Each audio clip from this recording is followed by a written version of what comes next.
Siguiendo con el curso virtual de actualización en esclerosis múltiple, hoy nos vamos a referir a todos aquellos síntomas que suelen ser denominados por los pacientes invisibles, porque muchas veces es muy difícil la detección o la evaluación clínica de estos síntomas, a los cuales llamamos manifestaciones 2. ¿Cuál es el impacto de la esclerosis múltiple en relación a la discapacidad? Sabemos que en el mediano tiempo necesitamos de 15 años para que un paciente utilice un apoyo úneo o bilateral. Necesitamos aproximadamente que transcurran 25 años para el uso de silla de ruedas y a medida que pasa el tiempo y que la enfermedad evoluciona, el índice de recaídas y la severidad de las recaídas generalmente dejan una discapacidad secuelar que va sumándose en el tiempo. En cuanto a la función cognitiva, hay una prevalencia entre 43 y el 65% de afección, más allá del momento en que estemos evaluando esta alteración. Siempre cualquier trastorno cognitivo, especialmente de atención y de concentración, va a afectar el trabajo y la vida diaria de los pacientes e incluso sus actividades sociales. Sabemos que hay un acortamiento de vida, entre 8 y 12 años se disminuye la expectativa de vida. Esto hay estudios que demuestran, por ejemplo, que con el tratamiento esta expectativa de vida aumenta, pero lo que sí sabemos y tenemos que estar atentos es que el riesgo de suicidio aumenta 2 veces. El 50% de los pacientes fallecen por causas relacionadas con la enfermedad.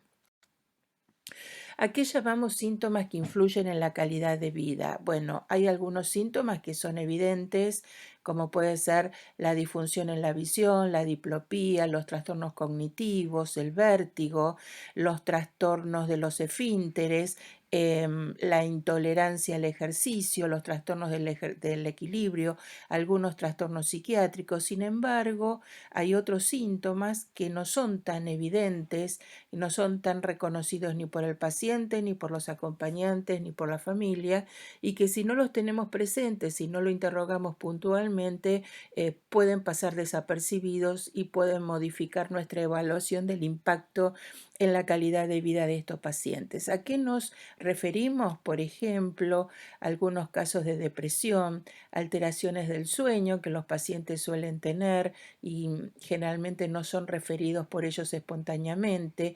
Los trastornos deglutorios, esto es muy importante. ¿Por qué? Porque a través del tiempo y con la discapacidad, muchos pacientes van cambiando su postura, van flexionando la cabeza hacia adelante. Esto les trae trastornos deglutorios y además pueden presentar trastornos deglutorios per se, ya sea para sólidos o para semisólidos o para líquidos, y si no lo preguntamos, si no interrogamos bien este aspecto, estos síntomas pueden pasar desapercibidos. Lo mismo ocurre con la fatiga o con el dolor. ¿Cómo podemos cuantificar el dolor? A veces los pacientes dicen, me duele como a cualquiera. No, a cualquiera no, duele. Me fatigo como cualquiera. No, fatiga. ¿Cómo evaluamos estos síntomas? El monitoreo de la actividad, entonces, no solo lo tenemos que hacer en base a la evaluación y al concepto de contar las recaídas y ver cómo evoluciona el paciente durante el tratamiento, sino que también debemos considerar qué ocurre con la discapacidad. ¿Cuáles de estas funciones visibles o no tan visibles pueden impactar en la discapacidad, que es el resultado final y con lo que nos vamos a encontrar? Por supuesto que vamos a tener algunos elementos de la resonancia que nos van a indicar un impacto subclínico o por lo menos no tan notorio, ¿no? Que no sea clínico, como puede ser la pérdida del volumen cerebral. Cuando encontramos pérdida de volumen, seguramente vamos a estar frente a un paciente con algún grado de discapacidad importante, con impacto en su calidad de vida, pero también vamos a encontrar un paciente que seguramente va a tener trastornos cognitivos.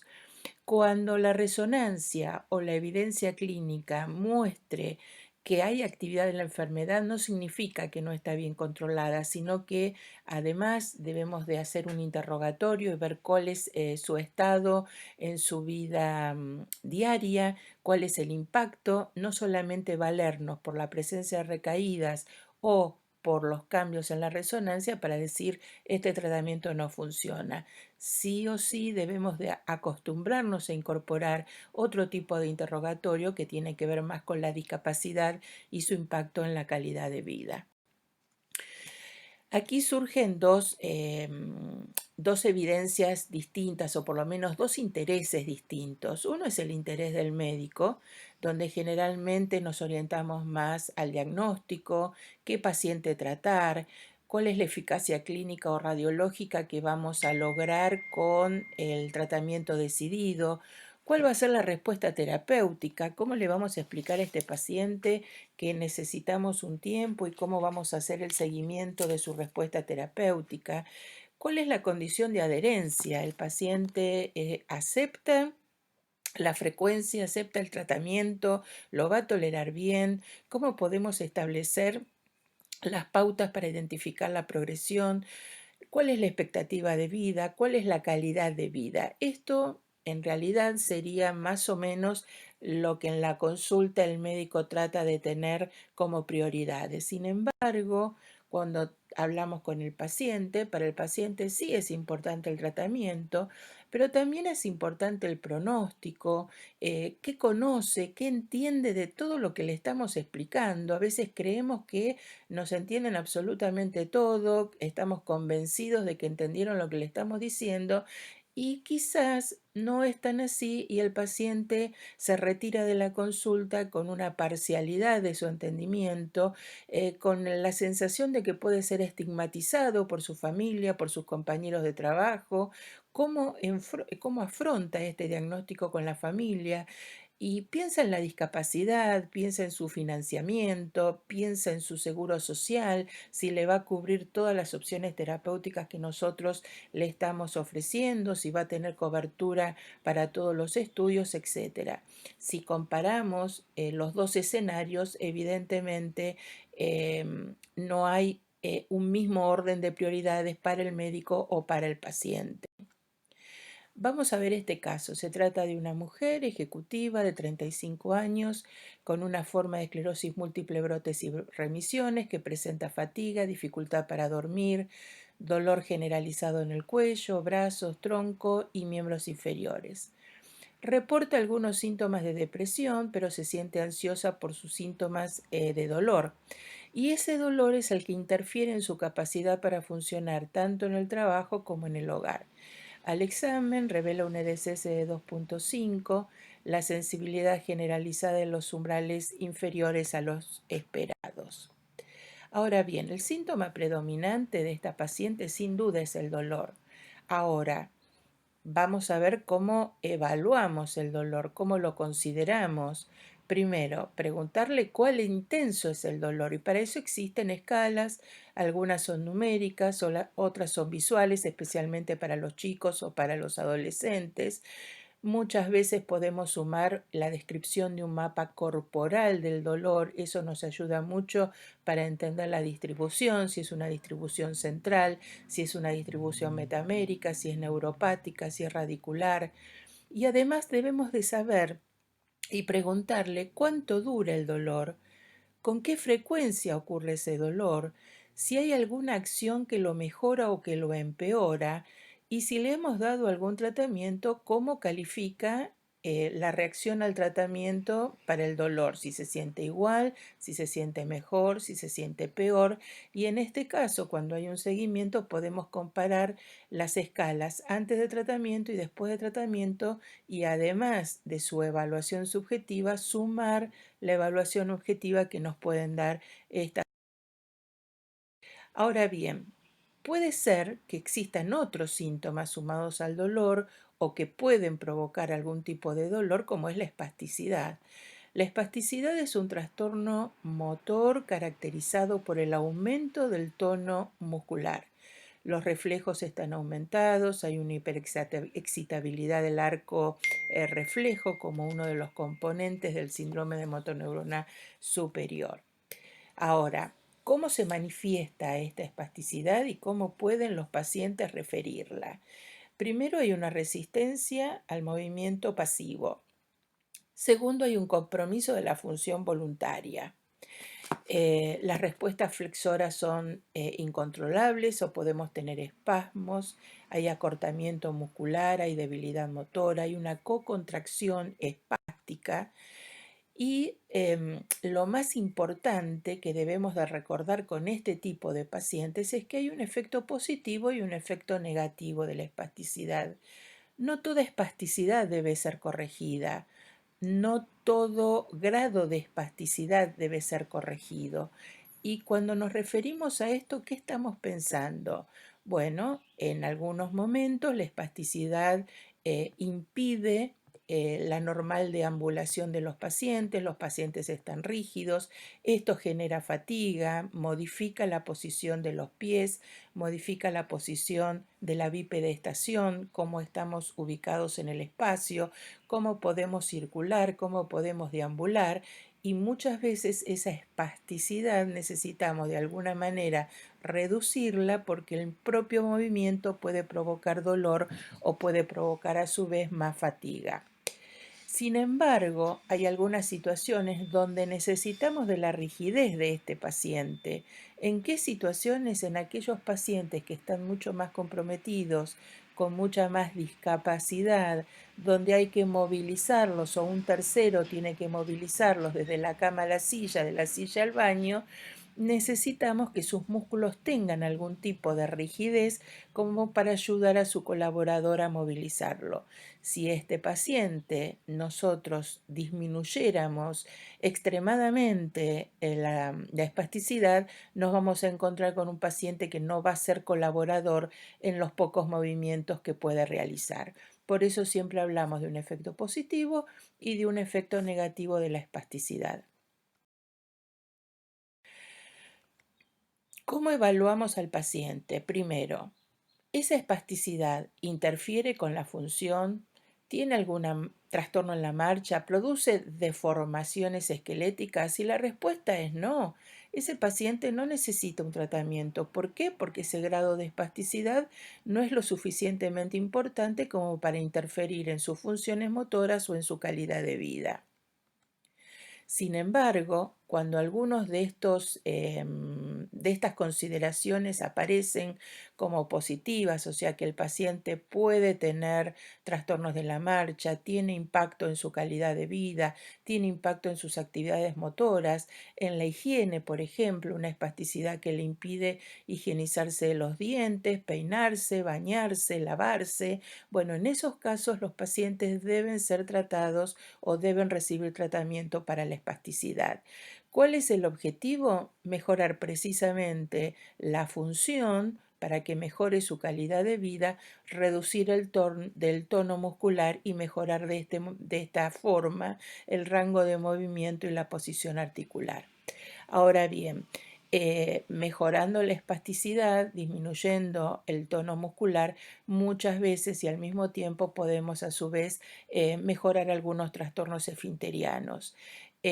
Por supuesto que el tratamiento de la espasticidad no es solamente farmacológico y en estos casos tenemos que sumarle, sugerirle y en lo posible que el paciente lo pueda cumplimentar es el tratamiento de rehabilitación, la terapia física si necesita algún tipo de ortesis para mejorar la posición de los pies o de los miembros inferiores o de las manos y así mejorar su calidad de vida, si necesita medicación oral, si necesita la aplicación de toxina botulínica.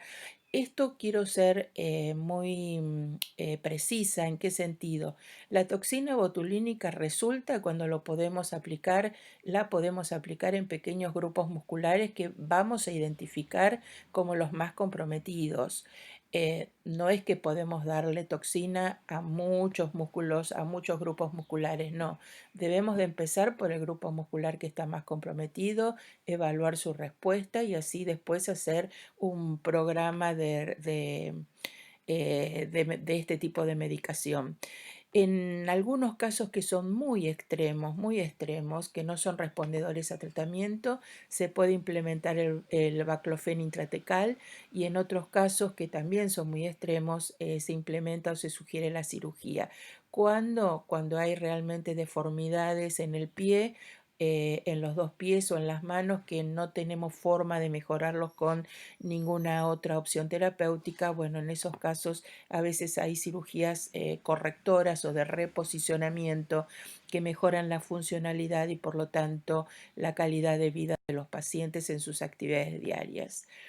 Hay otro tipo de rehabilitación que pueden hacerlo todos los pacientes independientemente del grado de severidad que tenga su discapacidad y su impacto, que es la natación. Obviamente la natación tiene que ser en lugares adecuados, con personal adecuado que esté acostumbrado a manejar pacientes con discapacidad, donde tienen tiempos para estar en el agua, tiempos para hacer ejercicios, tiempos para relajarse, no tiene que haber un agotamiento. Por eso tratamos, en el caso que los pacientes decidan o tengan la opción de hacer alguna rehabilitación acuática, que lo hagan en centros donde pueden estar acompañados por personal especializado.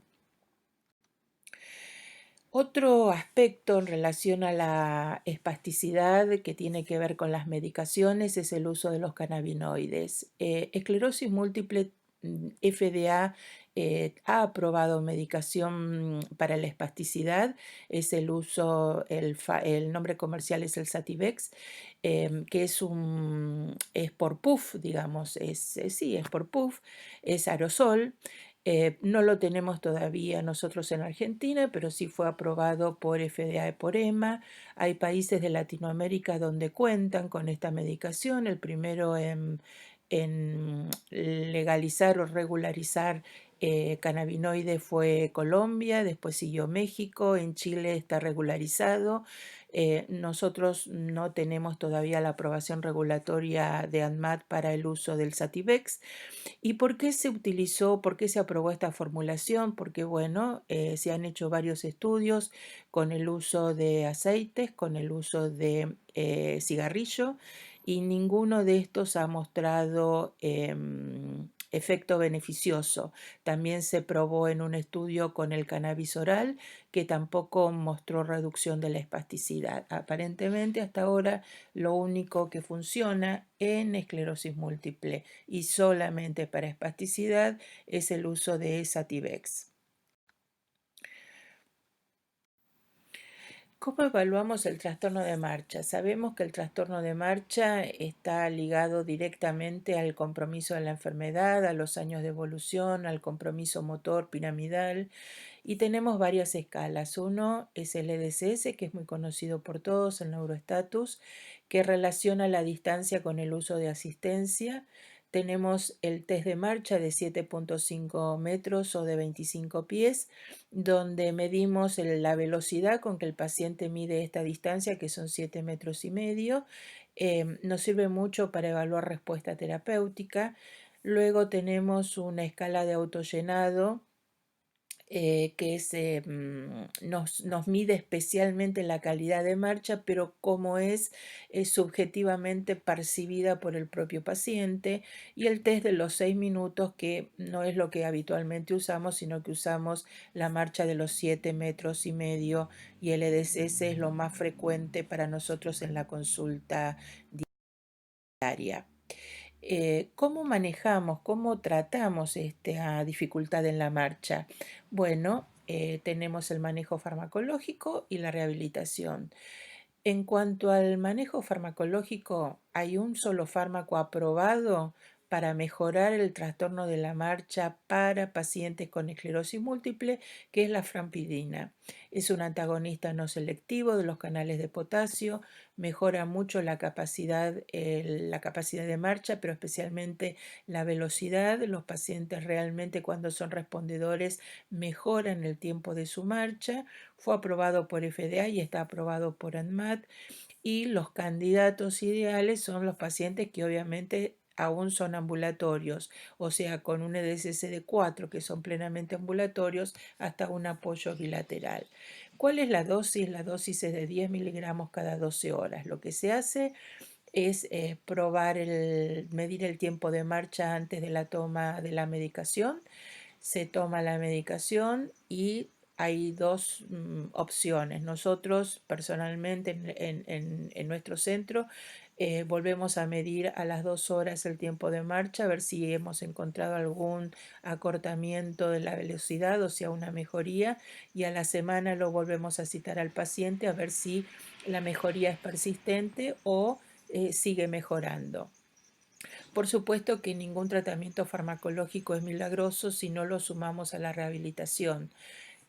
¿Qué cosas de la rehabilitación? El ejercicio, el fortalecimiento de cuádriceps, el fortalecimiento de la columna dorso-lumbar, ejercicios aeróbicos, el estiramiento, la relajación, evaluar la necesidad de dispositivos de ayuda, si necesitan un apoyo unilateral, si necesitan un apoyo bilateral como el andador, necesita sillas o scooter, o cuál es la condición neurológica que debe ser ayudada por algún tipo de estos dispositivos de ayuda en la marcha. Es interesante, o por lo menos es importante recalcar que cuando el paciente nos dice, yo no uso bastón, pero le preguntamos, ¿utiliza la pared? ¿Utiliza un mueble? ¿Va del hombro con alguien? Sí, me apoyo en la pared, me apoyo en una silla, cuando salgo a la calle voy acompañado y me apoyo en el brazo o en el hombro. Bueno, este tipo de comentarios sí o sí debe ser considerado como apoyo unilateral, porque generalmente se considera o se cree que si no es un bastón o una muleta o un canadiense no es apoyo. No, apoyo puede ser también la pared, un mueble, un familiar, un acompañante. Evaluar la necesidad o no de ortesis que pueden aliviar la postura del pie o de las manos y mejorar las actividades diarias, y por lo tanto muchas veces también mejora los dolores articulares distales que tienen estos pacientes. Hay otros síntomas menos recordados, pero que sí llevan al paciente a recluirse socialmente, y esto debemos tenerlo siempre en cuenta. Vamos a ver un caso. Inicia su enfermedad en septiembre del 2016 con un EDSS de 1.5, o sea, eh, muy poca discapacidad. La señora es casada, tiene 2 hijos, un varón y una niña de 4 y 2 años respectivamente. Es contadora y administradora de empresas y desempeña en la coordinación de una red de farmacias. En su hogar cuenta con la ayuda de 2 empleadas que concurren de 8:30 a 13:30 y de 16 a 20 horas. Con respecto a sus principales habilidades, identifica predisposición y energía para la ejecución de tareas, principalmente laborales. Se define ella misma como hiperkinética, su esposo también lo dice, mientras que reporta que sus limitaciones se vinculan con las dificultades para sostener la atención por largos periodos, indicando que generalmente se relaciona con algún cansancio.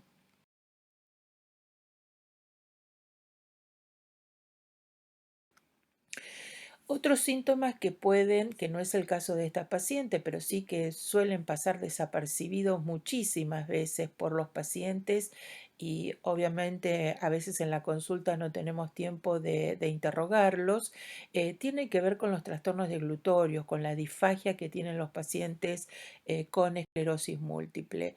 No hay un cuestionario definido que nos ayude a identificar estos pacientes. Sí, lo primero tenemos que preguntarlo. Si no hay una referencia espontánea, sí o sí tenemos que preguntarlo. Y existe esta escala, que es una escala de hace muchos años, pero hasta ahora es la más utilizada, donde prácticamente también es una escala de autollenado con un score que los pacientes van diciendo en qué momento pueden tener estos trastornos de glutorio. Si no lo pueden hacer espontáneamente, lo hacen con la ayuda de la fonoaudióloga, que va a ayudarlos a completar y a evaluar cuán importante es el trastorno de glutorio. ¿Por qué nos sirve identificar ese trastorno de glutorio? Porque nos va a dar pautas alimenticias de cómo debe ser la alimentación, cómo debe ser la consistencia de la alimentación y en qué momento alimentarse y cómo alimentarse para no tener trastornos de glutorio, sumado a que le vamos a indicar ejercicios de glutorios para fortalecer todo su sistema. Ahora bien, hay otro grupo de síntomas que tiene que ver con los síntomas urinarios. Entonces hablamos hasta ahora del el dolor, de la fatiga, del trastorno de marcha, de los trastornos de glutorios y ahora los trastornos esfinterianos, especialmente el trastorno urinario. Hay algo particular con esclerosis múltiple que no siempre se puede presentar la misma disfunción urinaria. Puede ser que el paciente tenga una urgencia miccional, puede ser que haga una retención en otros momentos, puede ser que sea mixto, no siempre va a respetar el mismo patrón de disfunción urinaria. Y esto es muy importante porque muchas veces los pacientes están con micción imperiosa o con incontinencia y en otro momento pueden referir retenciones. ¿Por qué?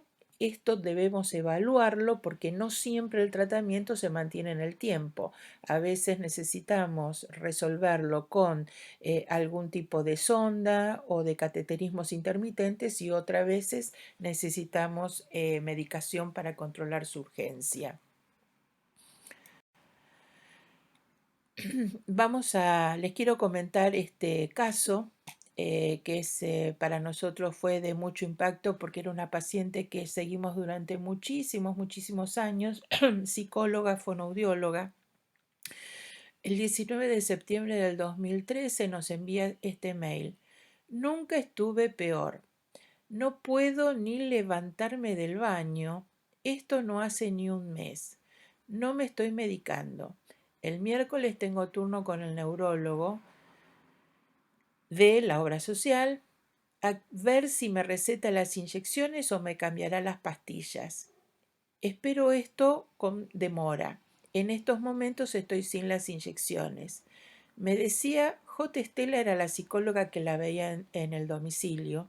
La psicóloga, que no esperar tanto no es bueno, ¿usted qué piensa? Me decía la psicóloga que no esperar tanto no es bueno, ¿usted qué piensa? Repitió la misma oración. Esta es la transcripción textual de su mail. Si pensamos que es una paciente de 42 años, psicóloga, fonoaudióloga, con esta escritura y no por trastornos visuales, evidentemente alguna disfunción cognitiva tiene. Y esta es su firma, ilegible y totalmente diferente a las firmas anteriores que venía realizando en la consulta hospitalaria. ¿Cuál es la expectativa de vida de los pacientes? Bueno, la expectativa baja a través del tiempo. Se calcula que hay una disminución entre 8 y 12 años de la expectativa de vida. Por supuesto que en la medida que puedan realizar tratamientos tempranos, esto se va modificando a través del tiempo.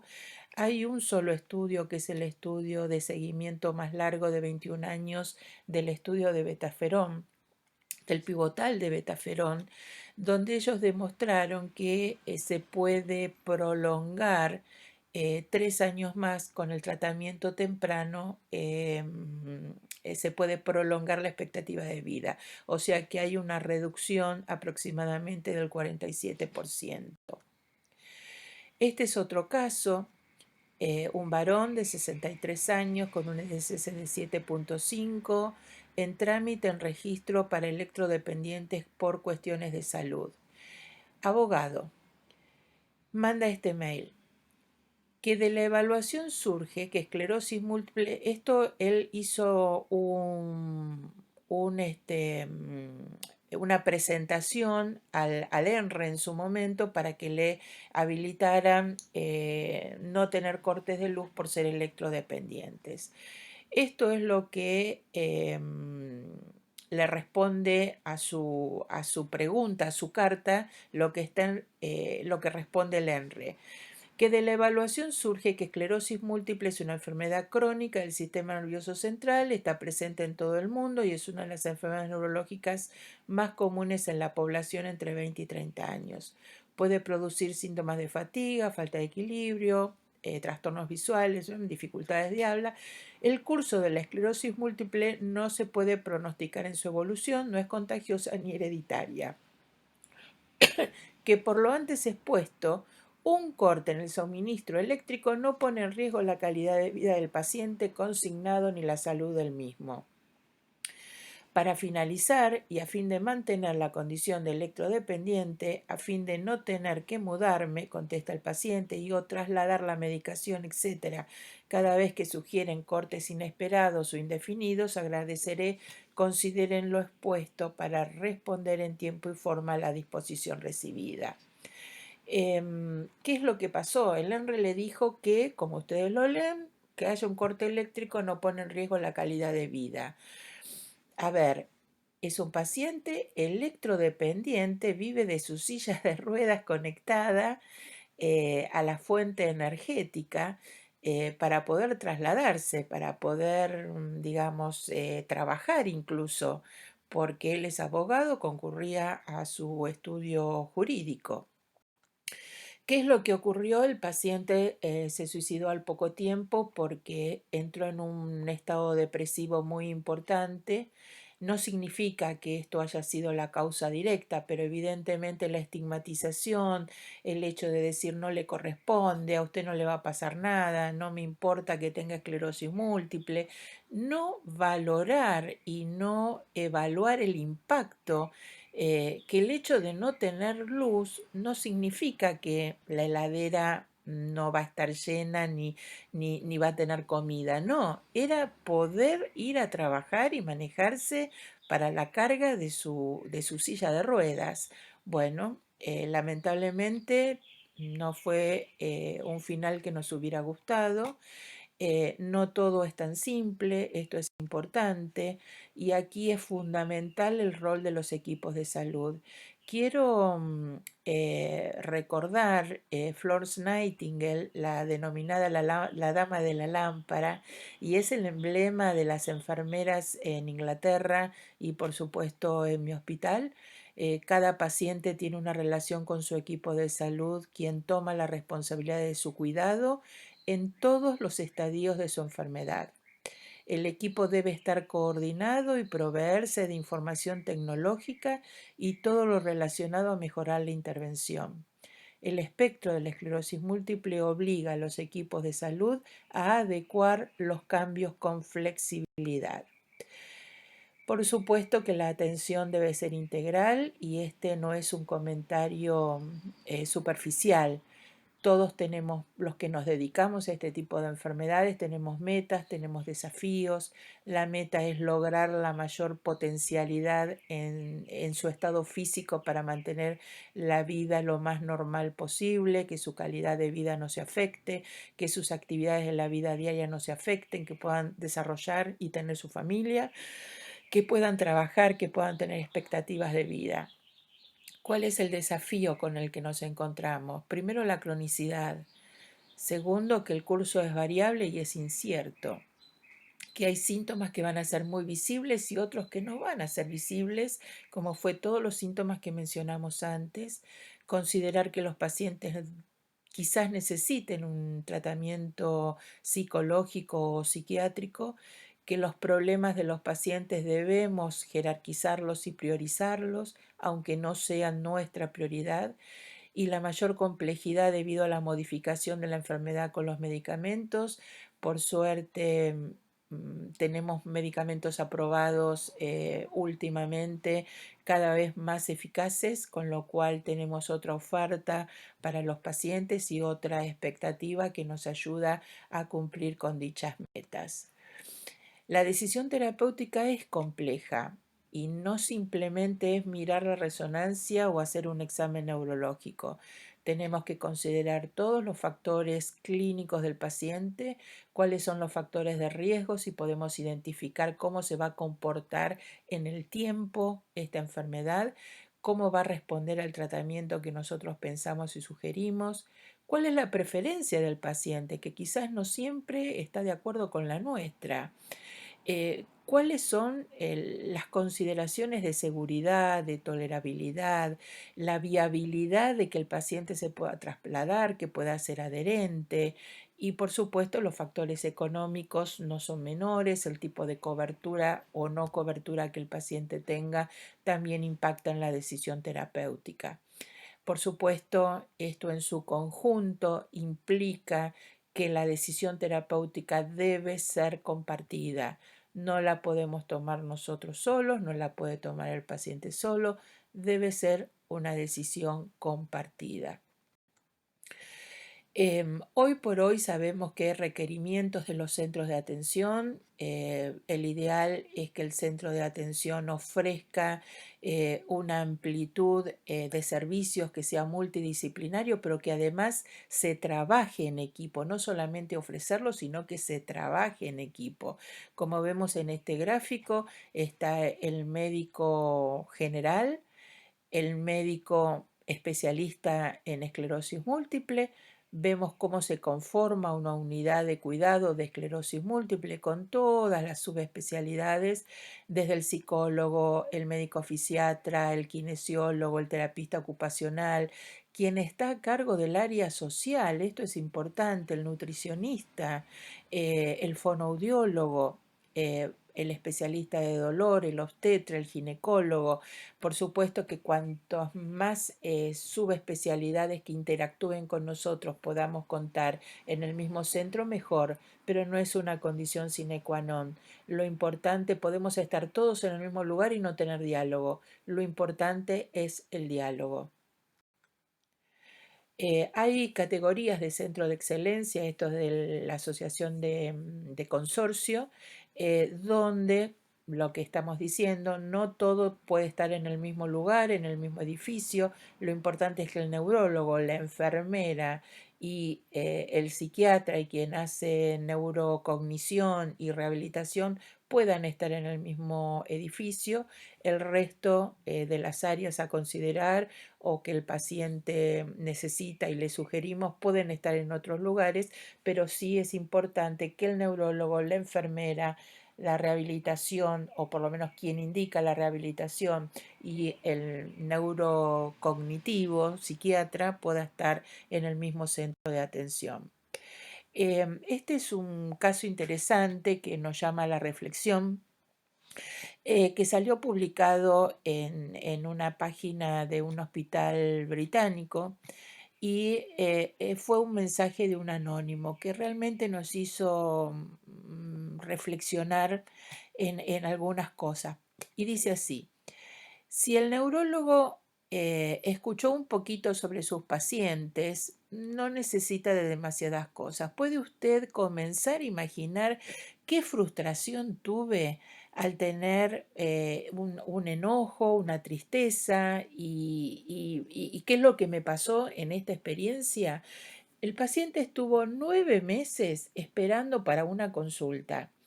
Obviamente la consulta era con un experto. Esperó 9 meses esa consulta. Cuando llega a la consulta, estaba sumamente ansioso, con muchas intenciones de preguntar y de analizar su situación y que el médico lo esperara y pudiera conversar con él. Y cuando él atravesó la puerta, solamente estuvo 5 minutos. 5 minutos. Se fue totalmente devastado. Él pensaba que iba a tener un encuentro con su neurólogo, con el experto, y general no tuvo nada. Se fue sin nada. Triste, pero real, ¿no es cierto? Bueno, esto es. Muchas veces el paciente viene con muchas expectativas. Tenemos que tratar de resolverle o que se vaya un poco más tranquilo o con menor angustia a la que trae a la consulta, y esto es fundamental. Por eso es el trabajo interdisciplinario. La barbarie de la especialización, la rebelión de las masas. Este es un libro de Ortega y Gasset, donde un poco traduce esto, ¿no? ¿Qué pasa con la especialización? Muchas veces la especialización nos conduce a la barbarie y eso es lo que tenemos que evitar. Más que un equipo, debemos ser una comunidad. Por eso los centros deben de trabajar en conjunto, Los centros deben de trabajar junto con la asociación de pacientes porque hay muchos aspectos que nosotros como médicos no podemos cubrir, como puede ser el asesoramiento laboral, el asesoramiento previsional, el asesoramiento social. Así que